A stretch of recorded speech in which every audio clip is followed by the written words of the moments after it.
Seguro de su victoria, en el año 480 a.C., el emperador Jerjes construyó un trono en una ladera para desde allí contemplarla, pero contempló en realidad la derrota. Su flota en barcos, guerreros y arqueros doblaba la de los griegos, pero estos vencieron.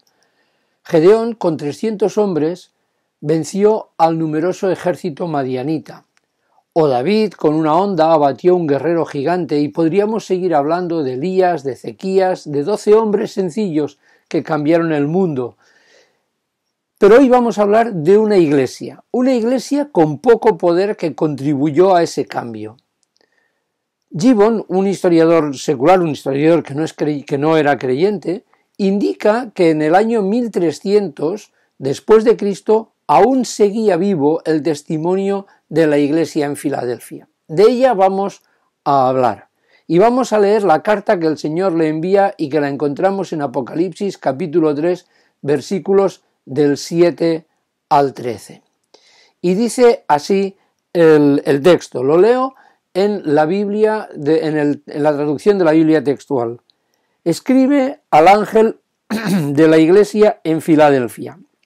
Esto dice el santo, el verdadero, el que tiene la llave de David, el que abre y ninguno cierra, y el que cierra y ninguno abre. Yo sé tus obras. He aquí que he puesto delante de ti una puerta abierta que nadie puede cerrar, porque aunque tienes poco poder has guardado mi palabra y no negaste mi nombre. He aquí entrego a algunos de la sinagoga de Satanás, de los que dicen ser judíos y no lo son, sino que mienten. He aquí que los constreñiré de tal modo que vendrán y se postrarán delante de tus pies y reconocerán que yo te he amado. Por cuanto has guardado la palabra de mi paciencia, yo también te guardaré de la hora de la prueba que está a punto de venir sobre el mundo entero para probar a los que moran en la tierra. Vengo pronto. Retén firme lo que tienes para que ninguno tome tu corona. Al que venza lo haré columna en el santuario de mi Dios y nunca más saldrá fuera, y escribiré sobre él el nombre de mi Dios y el nombre de la ciudad de mi Dios, la nueva Jerusalén, la cual desciende del cielo de mi Dios y mi nombre nuevo. El que tiene oído, oiga qué dice el Espíritu a las iglesias. Filadelfia era una ciudad importante situada en la confluencia de las vías que llevaban hacia Lidia y Misia al norte y Frigia al este. Era conocida como la Puerta de Oriente. Pero en esta ciudad importante y Puerta de Oriente, la iglesia de Filadelfia era o pequeña o quizás estaba compuesta por personas sencillas. Sin embargo, igual que la iglesia en Esmirna, era una iglesia espiritualmente ejemplar. Ya vimos en la carta a la iglesia en Esmirna que la fidelidad tiene un precio y tiene una recompensa. Pero en esta carta a Filadelfia vamos a ver otros aspectos. Vamos a ver que la fidelidad tiene unos fundamentos y que de esos fundamentos procede la fortaleza que es capaz de vencer a la debilidad. Y esos fundamentos son el Señor, la palabra y las promesas. Vamos a ver el primero de ellos. En el versículo 7 y en el principio del versículo 8 leemos esto. Escribe al ángel de la iglesia en Filadelfia. Esto dice el santo, el verdadero, el que tiene la llave de David, el que abre y ninguno cierra, y que cierra y ninguno abre. Yo sé tus obras. He aquí que he puesto delante de ti una puerta abierta que nadie puede cerrar. Hermanos, el primer elemento es la persona y la obra de Cristo en la iglesia. Cuando el Señor le dijo a Pedro, sobre esta roca edificaré mi iglesia, como podemos leer en Mateo 16, 18, estaba confirmando que sin él la iglesia no se sostiene. Si la iglesia olvida que es fruto de la obra de Cristo, pierde la fortaleza que recibe de su dependencia del que se presenta como el santo y verdadero, del que se presenta como el que tiene la llave de David, el que abre y ninguno cierra. Él es la piedra angular que sostiene a la iglesia. Él es la voz que debemos reconocer y la voz que debemos escuchar. Él es el santo y verdadero. La voz del santo y verdadero nos recuerda la relación que existe entre santidad y verdad. La verdad la aceptamos intelectualmente. Es algo que lo recibimos, lo procesamos y lo entendemos. Pero la verdad se manifiesta éticamente. El que acepta a Cristo está aceptando la verdad y se está comprometiendo a vivir en la verdad. Así pues, el santo y verdadero lo que hace es llamarnos no solo a creer, sino también a vivir en la verdad, a vivir como Él vivió. Y así era como vivía la Iglesia en Filadelfia. Así es como debemos vivir nosotros, vivir en la verdad. Pero claro, como sabemos, vivir como Cristo vivió, vivir en la verdad, puede ponernos en dificultades. A la Iglesia de Filadelfia la iba a poner en dificultades. Pero el Señor dice, yo soy el que tengo la llave de David. Y esto significa que en el tiempo de prueba, Él sostiene a los suyos porque por tener la llave nada escapa a su control. Hermanos, ni siquiera esta pandemia que estamos viviendo. Saber que el Señor tiene la llave de la historia tiene que darnos seguridad, tiene que fortalecernos, porque por medio de la esperanza el Señor nos eleva por encima de los problemas. No se trata de adoptar una actitud estoica, indiferente ante el problema, ante la dificultad, sino que se trata de que el Señor nos fortalece para que afrontemos con seguridad lo que el problema nos está planteando, porque Él tiene la llave de la historia. Nada, nuestro problema, nuestra pandemia, todo lo que nos está rodeando, nada escapa a su control. Y Él todo lo hace para bendición de los que somos suyos. Hermanos, saber que Él tiene la llave de David, para mí es un consuelo. Pero es que además, cuando Él dice que tiene la llave de David, dice que abre y ninguno cierra. Porque la llave de David es la llave del reino que se extiende a través del testimonio de su pueblo. Y aunque el avance del reino no depende del poder de la Iglesia, ni de los responsables de la Iglesia, ni siquiera de los miembros de la Iglesia, sino que depende del Señor, a pesar de esto, a pesar de que todo el avance depende de Él, el Señor pone ante nosotros una puerta abierta, un llamamiento, una invitación a salir y proclamar el Evangelio del Reino.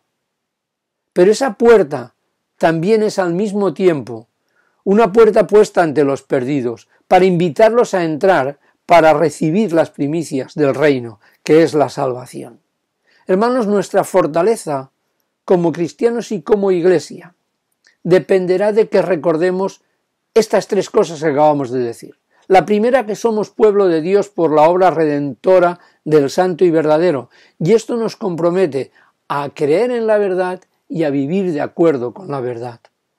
A recordar también que nada de lo que ocurre escapa al control del Señor, porque Él tiene la llave de David, y esto es consuelo en la prueba, porque sabemos que Él lo tiene todo controlado. Y a recordar también que aunque el avance del reino y de la Iglesia está en las manos del Señor, debemos aprovechar la puerta abierta que Él ha puesto ante nosotros. Pero acabamos de ver que el primer fundamento de la fortaleza de la Iglesia es recordar que depende de Cristo y de su obra redentora, pero el segundo fundamento de la Iglesia es guardar la palabra. Dice el versículo 8, porque aunque tienes poco poder, has guardado mi palabra y no negaste mi nombre.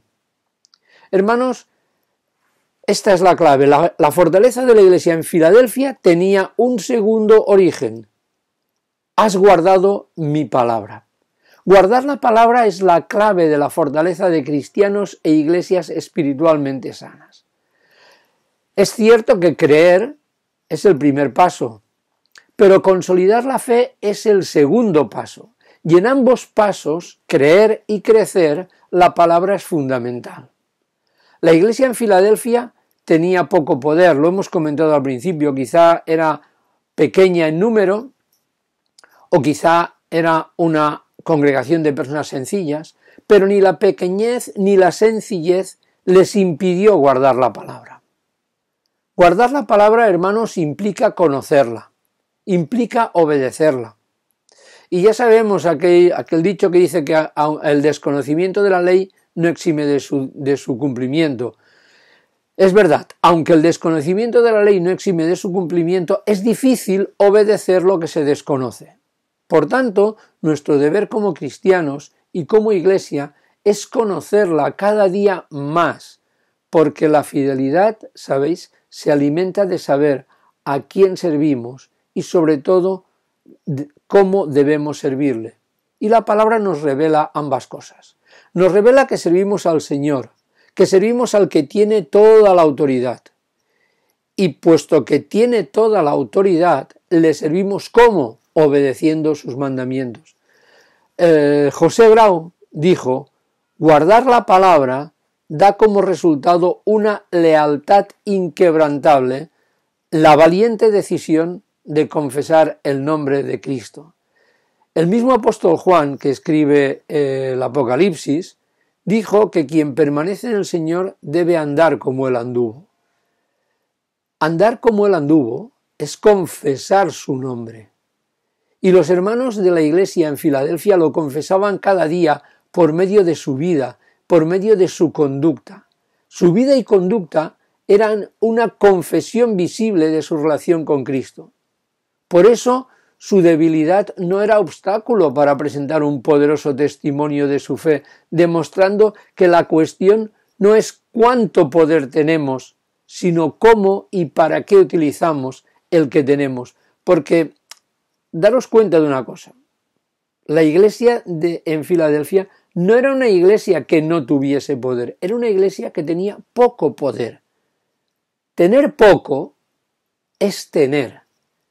Y conocer la palabra y obedecerla es el segundo fundamento de la fortaleza. Poniendo al Señor como modelo en el centro de nuestra vida y la palabra como referencia firme, el poco poder de la Iglesia se transforma en testimonio poderoso. Y eso sirvió para la Iglesia de Filadelfia y sirve para nosotros porque eso no ha cambiado. Toda iglesia que pone al Señor en el centro de su vida y la palabra como referencia firme de su conducta presenta un testimonio poderoso a pesar de que pueda ser débil como congregación. Pero hay un tercer elemento, hay un tercer fundamento del poder de la Iglesia. Y son las promesas del Señor. Aquí tenemos un texto que es la última parte de la carta. Es un poco más larga, ¿no? Dice, a partir del versículo 9, «He aquí entrego a algunos de la sinagoga de Satanás, de los que dicen ser judíos y no lo son, sino que mienten. He aquí que los constreñiré de tal modo que vendrán y se postrarán delante de tus pies y reconocerán que yo te he amado. Por cuanto has guardado la palabra de mi paciencia, yo también te guardaré de la hora de la prueba que está a punto de venir sobre el mundo entero para probar a los que moran en la tierra. Vengo pronto. Retén firme lo que tienes para que ninguno tome tu corona. Al que venza lo haré columna en el santuario de mi Dios y nunca más saldrá fuera, y escribiré sobre él el nombre de mi Dios y el nombre de la ciudad de mi Dios, la nueva Jerusalén, la cual desciende del cielo de mi Dios y mi nombre nuevo. El que tiene oído, oiga qué dice el Espíritu a las iglesias». Como decía, al Señor y a la palabra se le añade un tercer fundamento que transforma el poco poder en un testimonio poderoso. Y ese tercer fundamento son las promesas del Señor. Aquí encontramos tres. Encontramos la promesa de protección, la promesa de reconocimiento, la promesa de identidad. Vamos con la primera, la promesa de protección. El cristiano fiel y la iglesia fundamentada en Cristo y en la palabra nunca están solos ante el peligro, como si estaba aquel famoso sheriff de la película de los años 50. La iglesia y el creyente fundamentado en Cristo y en la palabra nunca está solo ante el peligro. La intransigencia y animadversión de movimientos e ideologías totalitarias y religiosidades fanáticas pretenden atemorizarnos. Y para vencer el miedo, la Iglesia debe recordar que el Señor la reivindicará y que el Señor la protege. Fijaros en este pasaje. Los constreñiré de tal modo que vendrán y se postrarán delante de tus pies y reconocerán que yo te he amado. ¿Os imagináis a aquellos que ahora se muestran intransigentes y agresivos con nosotros, postrados delante de nuestros pies y reconociendo que el Señor nos ha amado? Pues eso ocurrirá. Ahora bien, esta reivindicación futura tiene una manifestación presente. Fíjate que también une esta reivindicación futura con esta otra promesa. Yo también te guardaré en la hora de la prueba que está a punto de venir sobre el mundo entero para probar a los que moran en la tierra. Y hermanos, yo no sé vosotros, pero yo no tengo ninguna duda de que el mundo está siendo probado. Hoy en día, algunos huyen hacia adelante con su hoy comamos y bebamos. Pero a nosotros el Señor nos exhorta a guardar la palabra de su paciencia, a seguir su ejemplo. Guardar la palabra de su paciencia, que es lo que el Señor le dice a la iglesia en Filadelfia, es seguir el ejemplo del Señor. Fijaros, el apóstol Pablo en 2 Tesalonicenses 3:5 dice: el Señor encamine vuestros corazones al amor de Dios y a la paciencia de Cristo. La paciencia de Cristo es un ejemplo que nos estimula, porque es ese tipo de paciencia que, como dice el apóstol Pablo, convierte la prueba en esperanza. ¿Os acordáis? Romanos 5, 3 y 4, la tribulación produce paciencia, y la paciencia carácter probado, y el carácter probado esperanza, y la esperanza fortalece, hermanos.